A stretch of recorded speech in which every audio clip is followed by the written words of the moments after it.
Vous êtes intéressé par les univers post-apocalyptiques et les mechas? Je vous invite à découvrir 86. 86 est un seinen d'action et de science-fiction rédigé par Asato Asato, publié par Kadokawa au Japon et par les éditions Mao en France. En l'an 2148 du calendrier stellaire, l'Empire de Jihad a initié un conflit armé avec les nations avoisinantes. À cette fin, ils ont développé des drones qu'ils ont nommés Légion. Ce conflit a rapidement évolué et s'est étendu sur l'ensemble du continent. Parmi les opposants de Jihad, la République de San Magnolia, en guerre depuis 9 ans, a réussi à se distinguer. Comment? Simplement en concevant des machines équivalentes, qu'ils ont désignées sous le nom de Juggernaut. Cependant, ces engins de guerre, ainsi que la République de San Magnolia, dissimulaient un secret majeur. En effet, les Juggernauts n'étaient pas de simples drones, mais des armures de combat pilotées par des êtres humains. La République les a surnommés 86, en référence à leur lieu de résidence, le 86e district, considéré comme inhabité par la population de Magnolia résidant dans les 85 premiers. Les 86 étaient donc, en réalité, sacrifiés face à la Légion, tandis que les habitants des 85 premiers districts menaient une existence paisible. Un jour, le major Vladilena Milizé, ou Lena pour ses proches, une officière issue de famille noble de Magnolia, s'est vue confier le commandement d'une unité d'élite des 86. Cette unité était connue sous le nom de Spearhead. Elle est ainsi devenue leur commandante, ou handler dans cet univers, chargée de diriger les Juggernauts à distance. L'unité était réputée pour avoir provoqué la détresse de nombreux handlers par le passé. L'un d'entre eux avait même choisi de mettre fin à ses jours. Le chef d'escouade de l'unité Spearhead, Shinei Nozen, était surnommé The Undertaker. Au fil de l'aventure, Lena et l'escadron ont appris à se connaître.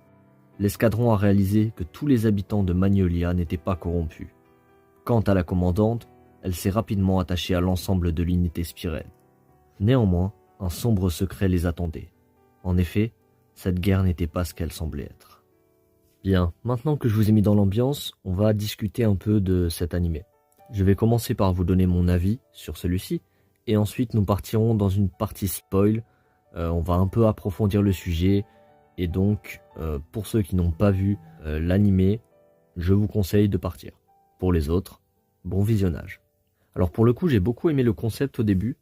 Je trouvais que, bon, je suis pas trop fan de mecha à la base. Je suis pas un énorme fan de mecha, il est vrai, mais je trouvais que c'était quand même sympa, les combats étaient un peu stratégiques, il y avait une dimension un peu de mystère derrière la Légion, donc c'était vraiment cool. Dans l'ensemble, c'était sympa, c'était même bien animé, hein. Ça m'a même un peu fait penser à SNK sur le concept de l'histoire, des habitants qui se trouvent, enfin un peuple qui se trouve derrière des murs, qui sont attaqués par une entité externe, donc c'est un peu, ouais c'est ça, ça fait un peu penser aux titans. On remplace les titans enfin les mechas par des titans et on est dans SNK. Pareil pour le design de Shinei qui ressemble pas mal mine de rien à Levi. L'anime se regarde. De base il est tiré d'un light novel que je n'ai pas lu, hein. Pour le coup c'est une des premières vidéos de la chaîne que je sors, hormis celle sur Bestial où j'ai vu uniquement l'animé. Bestial il n'y avait pas de format papier, mais là en l'occurrence il y en a un et je l'ai pas lu. Voilà malheureusement, donc je vais me baser que sur l'animé. Et là on va rentrer dans la partie spoil et on va voir ensemble qu'est-ce que j'ai trouvé bizarre, qu'est-ce qui va pas. Peut-être qu'il y a des choses que j'ai mal suivies, mais ça je vous laisserai me le dire dans les commentaires si y a quelque chose que j'ai pas compris, parce que ça peut arriver, hein, quand on regarde, surtout que je l'ai vu qu'une fois. C'est pas comme si je l'avais vu 2, 3, 4 fois. Peut-être que j'ai loupé des éléments. Alors, la première partie, j'ai vraiment beaucoup aimé. Que ce soit l'ambiance, les personnages. J'ai trouvé que, justement, il y a le parti pris de faire mourir des personnages qui est cool.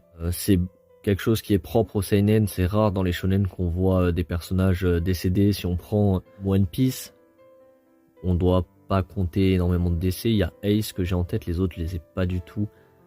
Ouais, il doit y avoir 2, 3 peut-être décès de personnages auxquels on a pu s'attacher, etc. Donc c'est quelque chose qui est plutôt rare de manière générale dans les animés. Bon, SNK on nous a habitués à perdre énormément de personnages, hein. vous-même vous savez, mais c'est un des points que j'ai le plus apprécié, c'est ce parti pris là. Après je suis vraiment pas fan de mecha, là il y en a enfin les mechas je les trouve vraiment basiques pour le coup, pour ce qui est des Juggernauts. Ça fait vraiment penser à des mechas classiques qu'on pourrait retrouver un peu partout. On est plus sur un côté minimaliste à ce niveau-là. J'ai bien aimé le développement de la relation entre l'unité Spearhead et Vladilena. Au début, l'unité se foutait clairement de la gueule de la Handler. Et au final, au fur et à mesure de l'aventure, ils apprennent à se connaître. Il y a des choses qui sont assez sympas. Le fait aussi que à un moment donné, l'unité Spearhead dévoile un secret à Lena, ce secret étant que au bout de 5 ans, parce qu'en fait il y a une règle qui dit que au bout de 5 ans dans l'armée, les unités de Juggernaut, enfin les 86 peuvent réintégrer la citoyenneté, peuvent redevenir citoyens. Au final on apprend que ceux qui font 5 ans, on arrête de leur envoyer des renforts et au final on les laisse entre guillemets mourir, parce que la plupart des citoyens ne savent pas qu'il y a des 86 dans le Juggernaut. Ils pensent que ce sont des drones et donc les dirigeants de San Magnolia ne veulent pas que tout ça s'ébruite, ils ne veulent pas que le peuple sache qu'au fur et à mesure des années, tous les soi-disant drones qui sont tombés au combat étaient en réalité des êtres vivants. Ce qui peut se comprendre, c'est triste, mais en fait ils sacrifient un peuple qu'ils estiment inférieur. Il y a cet aspect-là de, au bout de 5 ans, on les sacrifie alors qu'ils sont censés redevenir citoyens, mais tous les 86 le savent, ils le savent au fond d'eux, et apparemment, certaines personnes faisant partie des dirigeants ne savent même pas, n'ont même pas cette information-là, puisque, on nous le dit dans l'histoire, mais Vladilena, c'est une noble, c'est la nièce du général des armées de l'Empire, et c'est là que c'est problématique, c'est qu'il y a beaucoup de secrets, elle s'en aperçoit, elle est complètement dévastée par la nouvelle. Alors ça c'est pour la première partie de l'animé, j'ai vraiment beaucoup aimé la première partie. À la fin de la première partie, Shinei arrive à prendre la vengeance sur son frère, il arrive à se venger et il s'enfuit, ils partent avec son escadron, ils sont plus beaucoup, je crois qu'ils sont que 5 en partant, ouais ils sont plus que 5. Ils disent au revoir à la Handler, à Lena. Et dans la deuxième saison, on voit quasiment pas Lena, on la revoit à la fin, ils se retrouvent et tout, c'est vachement cool. Mais mis à part ça, je trouve que le fait qu'elle s'absente et qu'ils se retrouvent, c'est une bonne chose. Mais j'aurais bien aimé qu'il y ait plus de parallèles avec ce que devient Vladilena à côté.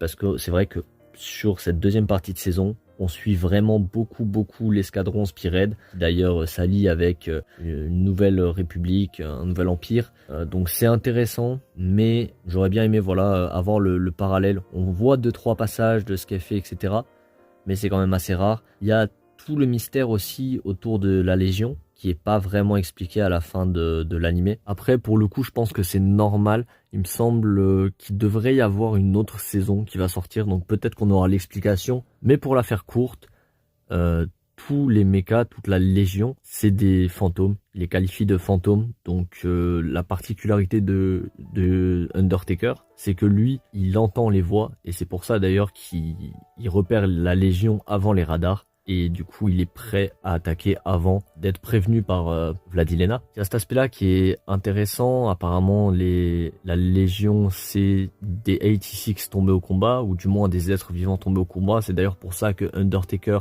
achève d'une balle dans la tête ses alliés une fois qu'ils tombent au combat, pas qu'ils rejoignent la Légion. Donc cet aspect-là est intéressant, mais il n'est pas assez développé, parce qu'à la base, ça a été créé par l'Empire de Jihad, la Légion. Mais comment ça a évolué comme ça ? Parce que de base, je suppose qu'ils n'avaient pas prévu que ce soit des fantômes, soit des consciences humaines dans la Légion. Donc c'est pour ça, j'ai pas... Ça, si quelqu'un peut m'éclairer dans les commentaires, si quelqu'un a lu le light novel, peut-être qu'il aura l'explication. Moi, pour le coup, je ne l'ai pas. Globalement, l'animé est vraiment cool.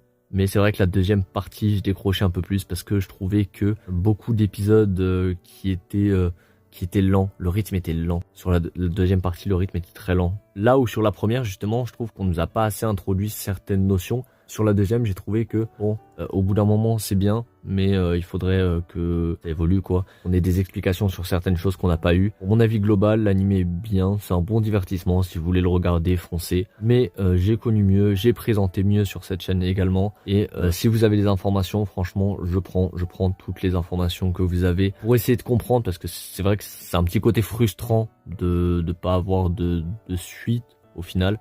Peut-être qu'on va la voir. Apparemment, elle est attendue. Je sais pas si elle a été annoncée. En tout cas, nous, on va s'arrêter là pour aujourd'hui. J'espère que le sujet du jour vous aura plu. Si c'est le cas, n'hésitez pas à vous abonner et à lâcher un petit pouce bleu. Ça soutient la chaîne au maximum. Et nous, on se retrouve très bientôt pour une nouvelle aventure. D'ici là, n'oubliez pas, regarder un animé, c'est bien. Le vivre, c'est mieux.